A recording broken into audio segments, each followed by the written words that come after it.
नमस्कार, अपना उत्तराखंड में आप सभी का स्वागत है। मैं हूं नीलू। करते हैं खबरों की शुरुआत। तो आज पुष्कर धामी कैबिनेट की बैठक हुई जिसमें 11 प्रस्ताव सामने आए हैं और 10 प्रस्ताव पर मुहर लगी है। कैबिनेट ने 1 अगस्त से 6वीं से लेकर 12वीं तक स्कूल खोलने को हरी झंडी दे दी है। साथ ही विधानसभा के मानसून सत्र की तारीख को लेकर भी फैसला लिया गया है। 23 अगस्त से मानसून सत्र की शुरुआत होगी तो 27 अगस्त तक ये चलेगा। वहीं ग्रीन फील्ड एयरपोर्ट से जुड़ा प्रस्ताव भी कैबिनेट में पास हुआ है।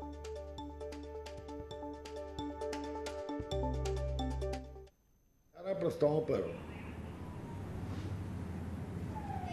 चर्चा हुई, जिसमें सबसे महत्वपूर्ण प्रस्ताव काफी समय से कोविड-19 की परिस्थितियों को देखते हुए सारे शिक्षण संस्थान बंद थे, तो सरकार ने निर्णय लिया है कि 1 अगस्त से 6ठी कक्षा से लेकर 12वीं कक्षा का संचालन को प्रारंभ कर दिया जाएगा। इस चौथी विधानसभा का द्वितीय सत्र इस वर्ष का 23 अगस्त से 27 अगस्त तक करने का निर्णय मंत्रिमंडल के द्वारा लिया गया। और इसी पर बातचीत करने के लिए सुनील नवप्रभात हमारे साथ जुड़ गए हैं। सुनील, कई अहम प्रस्ताव, लेकिन इसमें भी कई ऐसे प्रस्ताव जिस पर कहा जा सकता है कि कोविड को लेकर संशय की स्थिति थी, लेकिन अब इसे मंजूरी मिल गई है, जिसमें सबसे बड़ा फैसला 6वीं से लेकर 12वीं तक के स्कूलों को खोलने का है। और किस किस प्रस्तावों पर लगी है मुहर?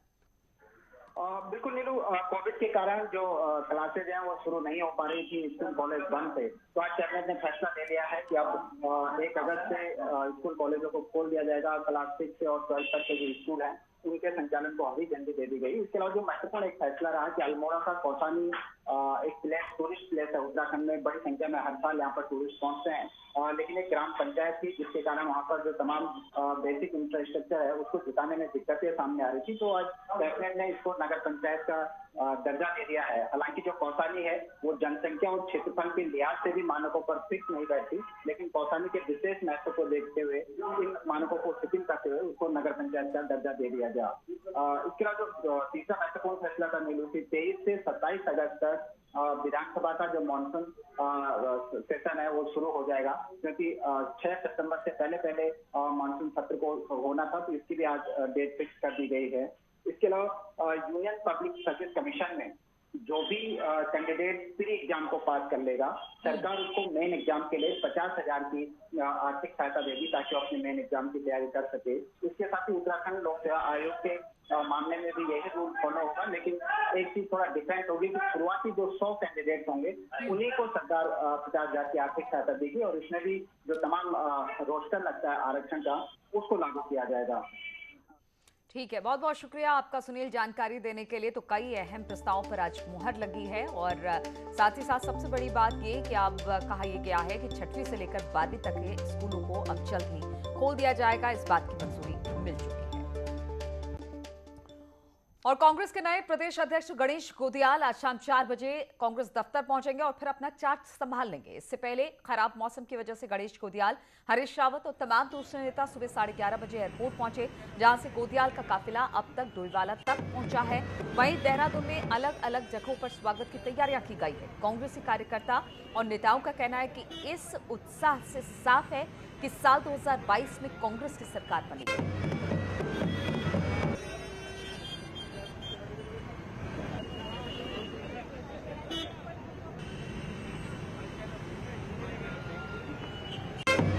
उत्साह आगे परिवर्तन के लिए लोगों में आज ये स्पष्ट नजर आ गया कि आगे परिवर्तन होना है। पूर्ण बहुमत से हमारी सरकार बनेगी, कांग्रेस सरकार, और हरीश रावत जी सीएम का चेहरा होंगे, और हम पूरी कांग्रेस आज की तारीख में एकजुट है। और अब बात बिजली कर्मचारियों की हड़ताल की करें तो प्रदेश में जल्द ही बिजली कर्मचारियों की हड़ताल खत्म नहीं हुई तो दिक्कतें और बढ़ सकती हैं। दरअसल 14 सूत्रीय मांगों को लेकर बिजली कर्मचारी अनिश्चितकालीन हड़ताल पर चले गए हैं। इसका सीधा सीधा असर देखने को मिल रहा है। राज्य के ज्यादातर जल विद्युत परियोजनाओं से मिलने वाली बिजली हड़ताल के चलते ठप हो गई है। इसके चलते यूपीसीएल को 400 मेगावाट बिजली कटौती करनी पड़ रही है और महंगे दामों पर एनर्जी एक्सचेंज से करीब 250 मेगावाट बिजली खरीदनी पड़ी है। वहीं हड़ताल को लेकर मीटिंगों का दौर फिर से शुरू हो गया है। ऊर्जा भवन में तीनों निगमों के एमडी ऊर्जा विभाग के कर्मचारियों के साथ इस वक्त बातचीत कर रहे हैं।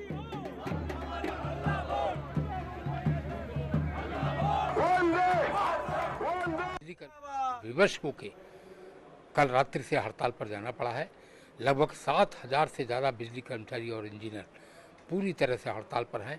100% हड़ताल सफल है। शांतिपूर्वक ढंग से कर्मचारी अपने कार्यालयों के बाहर, अपने बिजली घरों के बाहर प्रदर्शन कर रहे हैं सरकार का ध्यान आकर्षण करने के लिए। सारी परियोजनाएं उत्तराखंड की जो है बंद पड़ी हुई हैं और उसकी वजह से कल जो है ओवरड्रॉल किया गया है ग्रिड से और काफ़ी नुकसान हुआ है राज्य को, और आगे अगर ऐसे ही चलता रहा तो और ज़्यादा जो है इसका नुकसान होने की संभावना है।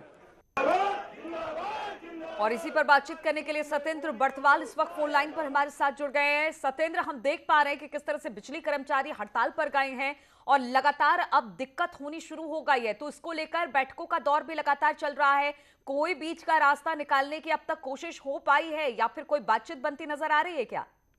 नीलू, अभी तक की जो जानकारी है, क्योंकि लगातार मीटिंग का दौर कल से लगातार चल रहा है। अभी एक बार फिर मीटिंग चल रही है तीनों निगमों के जो एमडी हैं और जो कर्मचारी, उनके बीच अभी लगातार मीटिंग चल रही है और एक बीच का रास्ता निकाला जा रहा है कि किस तरीके से कर्मचारी हड़ताल को से वापस आ जाएं काम पे, क्योंकि स्थितियां अब धीरे धीरे बदल रही है। क्योंकि कई जो इलाके हैं अगर पहाड़ी इलाकों की बात करें तो वहाँ बिजली की रोस्टिंग शुरू हो गई है। बिजली कटौती पूरे राज्य के आधे जो इलाके हैं वहाँ पे कटौती शुरू हो गई है, क्योंकि जो उत्पादन है उत्तराखंड में, जो बिजली उत्पादन है वो बिल्कुल ठप पड़ चुका है, जिस कारण अब दिक्कतें बहुत ज्यादा सामने आने लगी हैं। तो अब कर्मचारी और अधिकारी को जो मीटिंग चल रही है, तो अधिकारी ये इस बीच के रास्ते को निकालने की कोशिश कर रहे हैं कि किसी भी तरह से कर्मचारी वापस अपनी हड़ताल को ले लें। ठीक है, इस पर आपसे अपडेट लेते रहेंगे। सुनील, फिलहाल बहुत बहुत शुक्रिया आपका हमारे साथ जुड़ने के लिए। और उत्तरकाशी से खबर है, जहां पर बिजली विभाग के कर्मचारी मंगलवार आधी रात से हड़ताल पर चले गए। वहीं हड़ताल के कारण मनेरी भाली के बिजली केंद्र में उत्पादन ठप हो चुका है। बताया जा रहा है कि दोनों परियोजनाओं की बिजली आपूर्ति ठप होने से 8 करोड़ के नुकसान का अनुमान लगाया जा रहा है। बिजली विभाग के कर्मचारी पेंशन बहाली, टाइम स्केल की व्यवस्था समेत कई मांगों को लेकर इस वक्त हड़ताल पर है।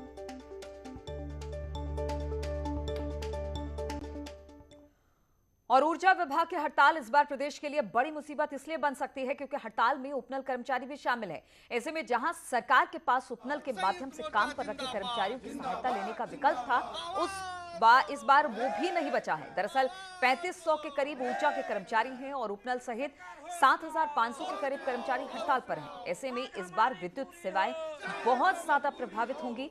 हड़ताल के चलते सभी विद्युत परियोजनाएं पूरी तरह से ठप पड़ी हैं, जिससे बिजली की किल्लत अब शुरू हो गई है।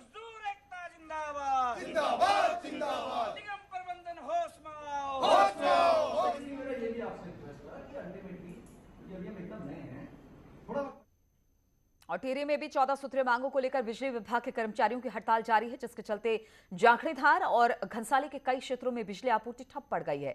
कर्मचारियों के शासन से 2 बार की वार्ता विफल हो चुकी है, जिसके बाद कर्मचारियों ने मांगे नहीं माने जाने तक हड़ताल पर रहने का निर्णय लिया है।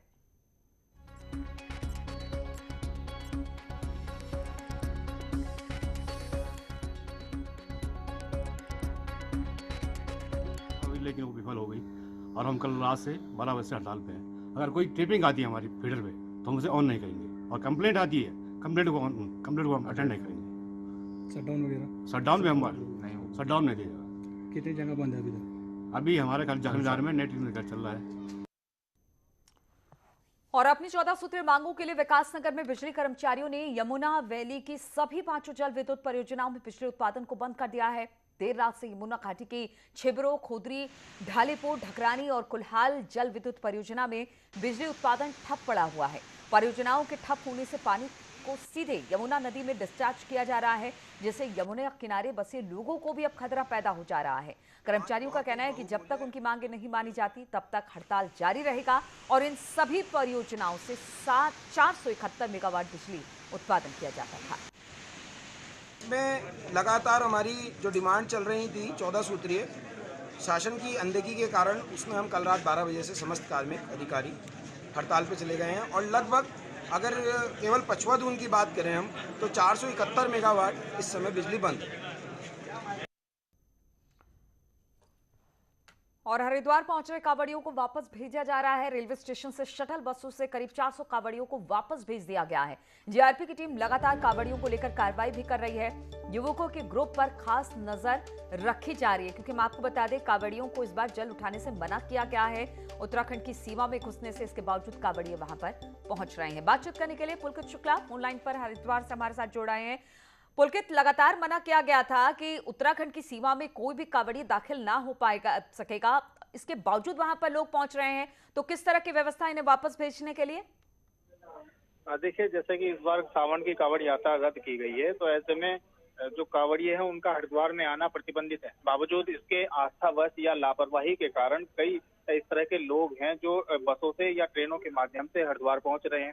तो ऐसे लोगों का चिन्हीकरण कर उन पर जो है कार्रवाई की जा रही है। जीआरपी इस पे अपनी विशेष नजर बनाए हुए, खासतौर पर जो युवकों के दल हैं जो कि दिल्ली हरियाणा जैसे राज्यों से आ रहे हैं, ऐसे युवकों के दलों को चिन्हित कर उन लोगों को जो है वापस भेजा जा रहा है। इसके लिए हरिद्वार से शटल बसेस लगाई गई हैं, जो कि बसों में बैठाकर उन्हें बॉर्डर तक ये बसें छोड़कर आ रही हैं। इस तरह से ये व्यवस्था बनाई जा रही है और जी इस तरह से व्यवस्था ये बनाई जा रही है। और उसके अलावा विशेष ध्यान इस चीज का रखा जा रहा है कि जो भी युवकों के दल हो उनको ये वापस यहाँ से भेजा जा रहा है। ठीक है, बहुत बहुत शुक्रिया आपका पुलकित जानकारी देने के लिए।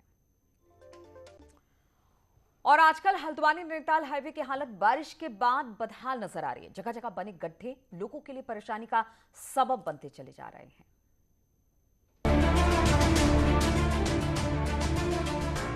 बारिश के बाद हल्द्वानी नैनीताल नेशनल हाईवे शीशे की तरह चमक रहा है, लेकिन इसी बारिश ने इस हाईवे पर तकरीबन 4 महीने पहले हुए डामरीकरण की हकीकत सामने ला दी। दरअसल बारिश के कारण चंद दिनों में ही हाईवे एक गड्ढे वाली रोड में तब्दील हो चुका है। हालांकि सड़क के गड्ढों को मिट्टी और रेत के सहारे भरने की कोशिश की जा रही है। रानीबाग रॉयल विंडसर से किलोमीटर 92 से जोलीकोट किलोमीटर 106 तक चल रहा है।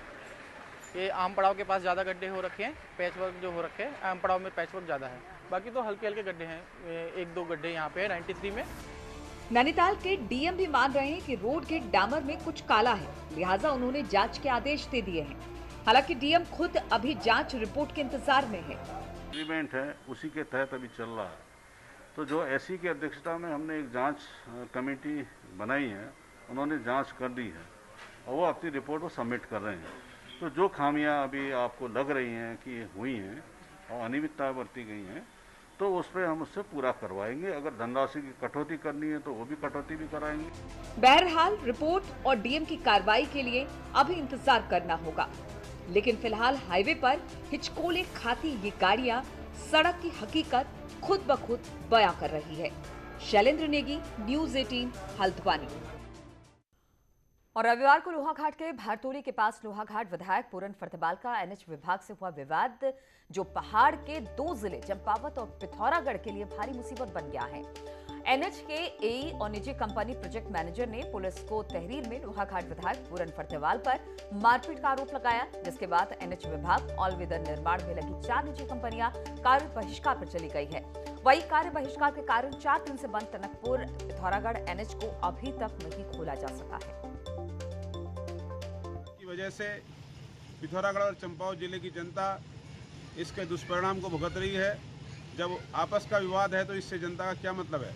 मैं शासन प्रशासन से मांग करता हूं कि सड़क को अविलंब खोलने के लिए तत्काल प्रयास किए जाएं, अन्यथा इससे पूरे सीमांत की जनता को भारी परेशानियों का सामना करना पड़ेगा। और आफत की बारिश से जिंदगी किस तरह से प्रभावित होती है, इसका नजारा विकासनगर के कालसी स्थित हरिपुर में उफनती अमलावा नदी को देखकर लगाया जा सकता है, जहां जोखला और हरिपुर समेत आधा दर्जन गांव के लोगों को खेती नदी में जान जोखिम में डालकर पार करना पड़ रहा है। स्थानीय लोगों का कहना है कि समय से लोग पुल की मांग कर रहे हैं, लेकिन अब तक पुल नहीं बना, जिससे बारिश के दिनों में लोगों की मुश्किलें बढ़ जाती हैं। चाहते हम जोखला गांव से है, जैसे कि वगैरह हम स्कूल वगैरह और बाजार जाने जाते हैं, हमें अपनी जान जोखिम करके इस नदी से आते हैं। हमें पुल की ज़रूरत है। हम SDM वगैरह सरकार को बोलते कि हमें पुल की ज़रूरत है, हमारी बात कोई नहीं सुनता, इसलिए हमें स्कूल वगैरह जाने के लिए बहुत दिक्कत आती है, हमें पुल की ज़रूरत है। और ऋषिकेश श्रीनगर हाईवे पर देवप्रयाग के पास रात 1:30 बजे एक ट्रक करीब 150 मीटर नीचे गहरी खाई में जा गिरा, जिसमें 3 लोग घायल हो गए। घायलों को पुलिस ने रात ही खाई से निकालकर हॉस्पिटल में भर्ती करा दिया। इसमें से 2 की स्थिति इस वक्त गंभीर बनी हुई है। ट्रक नंदप्रयाग से नजीबाबाद जा रही थी।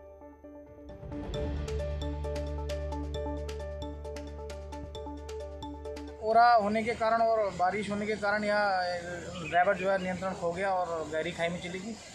इसमें 3 व्यक्ति बैठे हुए थे, जो ये सब्जी का ट्रक था और ये नंदप्रयाग घाट से और वहाँ जा रहा था नजीबाबाद सब्जी लेने के लिए, और तीनों व्यक्ति काफ़ी घायल हैं, जिसमें से एक को हल्की चोट थी और 2 काफ़ी गंभीर थे। हमने रेस्क्यू करके तीनों को बाहर निकाला और 108 के माध्यम से उनको उपचार हेतु यहाँ CHC बागी में भेजा। और हल्द्वानी में देवभूमि कर्मचारी एसोसिएशन से जुड़े सफाई कर्मचारी लगातार 8वें दिन भी हड़ताल पर हैं, जिससे शहर की सफाई व्यवस्था लड़खड़ा सी गई है। कर्मचारी सरकार से 11 मांगे कर रहे हैं, जिनमें उन्हें परमानेंट करने, पेंशन बहाली, प्राइवेट कॉन्ट्रैक्टर के जरिए सफाई कर्मचारियों की नियुक्ति पर रोक संबंधी मांगे शामिल है। मांगों पर विचार न होने से नाराज सफाई कर्मचारी अब सड़कों पर उतरकर आंदोलन का मन बना रहे हैं।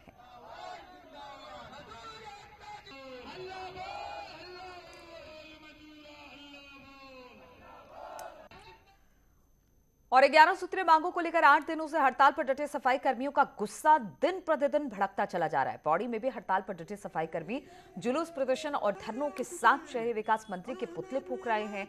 आक्रोशित सफाई कर्मियों का कहना है कि यदि जल्द उनकी मांगे नहीं मानी गई तो फिर उन्हें उग्र आंदोलन के लिए बाध्य होना पड़ेगा।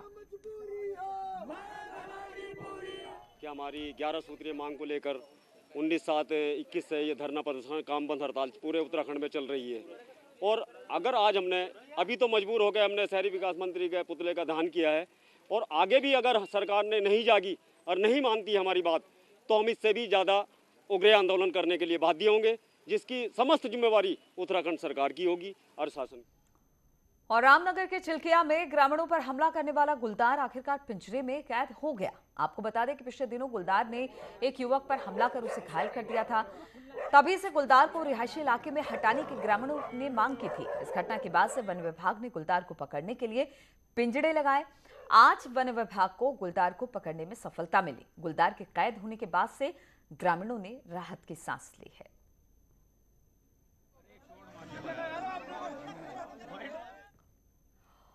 और पौड़ी से खबर लेते हैं, जहां पर मुख्य शिक्षा अधिकारी पर अनियमितता के आरोप लगे हैं। 3 साल पहले अशासकीय स्कूलों में शिक्षक की नियुक्ति मामले में पैसे के खुलेआम लेन देन के स्टिंग ऑपरेशन और उसकी जांच में भी मुख्य शिक्षा अधिकारी दोषी पाए गए थे। इसके साथ ही पर्यटन मंत्री सतपाल महाराज के विधायक निधि से ई-लर्निंग सामग्री खरीद घोटाले में भी दोषी पाए गए। अशासकीय स्कूलों को लेकर हाईकोर्ट के आदेशों को भी नहीं मानने का आरोप है, लेकिन अब तक मुख्य शिक्षा अधिकारी मदन सिंह रावत पर FIR तक दर्ज नहीं हो पाई है। वहीं डीएम इस मामले में कहा कि विभाग को जानकारी में दे दी गई है, तो जिले के प्रभारी मंत्री सुबोध उनियाल ने मामले की जानकारी न होने की बात कही। जो माननीय न्यायालय का आदेश है उसको भी खारिज कर दिया, स्वयं कोर्ट लगा के स्वयं खारिज कर दिया। उसके बाद हमको फिर बेबस होकर माननीय न्यायालय जाना पड़ा और हमने कंटेम किया। संबंधित निदेशालय को हमने जांच करवा के उसका आख्या उपलब्ध करा दिया होगा। इसमें अभी विस्तार पूर्वक जो शिकायत हुई और शिकायत का पत्र प्राप्त हो जाता है उस पर हम विस्तृत रूप से चर्चा कर सकते हैं। जो भी प्रकरण न्यायालय के निर्देश के अनुक्रम में जो अवमानना अगर नोटिस जारी हुआ है तो उसका जो भी नियमानुसार कार्रवाई होगा संबंधित विभाग द्वारा किया जाएगा। और उधम सिंह नगर जिले में तहसील से जारी आय ब्राह्मण प्रमाण पत्र में छेड़छाड़ कर आय कम करने और अपने बच्चों का RTI से दाखिला करने के मामले में उप शिक्षा अधिकारी ने 9 अभिभावकों के खिलाफ पुलिस में तहरीर दी है, जिस पर कार्रवाई करते हुए पुलिस ने सभी के खिलाफ 420 सहित विभिन्न धाराओं में मुकदमा दर्ज कर लिया है। मामले में पुलिस जांच कर रही है। पुलिस को दी गई तहरीर में उप शिक्षा अधिकारी रुद्रपुर गुंजन अमरोही ने बताया कि पूर्व में आरटीआई के माध्यम से अपने बच्चों का दाखिला करा चुके कुछ लोगों की शिकायत जिलाधिकारी से की गई थी। शिकायत में कहा गया था कि कुछ अभिभावकों ने तहसील से जारी आय प्रमाण पत्र में छेड़छाड़ कर गलत आय प्रमाण पत्र विभाग को प्रस्तुत किया था। इसके बाद जिलाधिकारी ने जिला शिक्षा अधिकारी को मामले की जांच के आदेश जारी किए थे। कराया गया है जिसमें उन्होंने स्वयं जांच की है, तो उसके आधार पर कोतवाली रुद्रपुर में 420, 467, 468 धाराओं में मुकदमा पंजीकृत किया गया है। इसमें स्कूल में जो एडमिशन के लिए जो जन्म आय प्रमाण पत्र लगाए गए हैं उसमें 420 का मामला संज्ञान में आया है और इसमें अभियोग पंजीकृत कर लिया गया है और विवेचना जारी है। और टिहरी झील के मेगा प्रोजेक्ट के तहत टिहरी झील और आसपास के क्षेत्र में पर्यटन गतिविधियां बढ़ाने के लिए अब 4 नए बोटिंग पॉइंट तैयार किए गए हैं। पर्यटन विभाग द्वारा नए बोटिंग पॉइंट के लिए डोबरा चांठी, प्रतापनगर, मदन नेगी क्षेत्र में कार्यदायी संस्था द्वारा सर्वे कर लिया गया है, जिसका संचालन टिहरी झील विशेष क्षेत्र पर्यटन विकास प्राधिकरण द्वारा किया जाएगा। वहीं अब नए बोटिंग पॉइंट पर बोटिंग गतिविधियों के लिए आवेदन मांगे जा रहे हैं, जिसमें नए बोटिंग पॉइंट पर शिकारा, पैरासेलिंग, जेट स्की सहित अन्य बोटिंग गतिविधियां चलाई जाएंगी। जिला पर्यटन अधिकारी का कहना है कि वर्तमान में कोटी बोटिंग पॉइंट में लोड ज्यादा होने के चलते नए बोटिंग पॉइंट तैयार किए जा रहे हैं।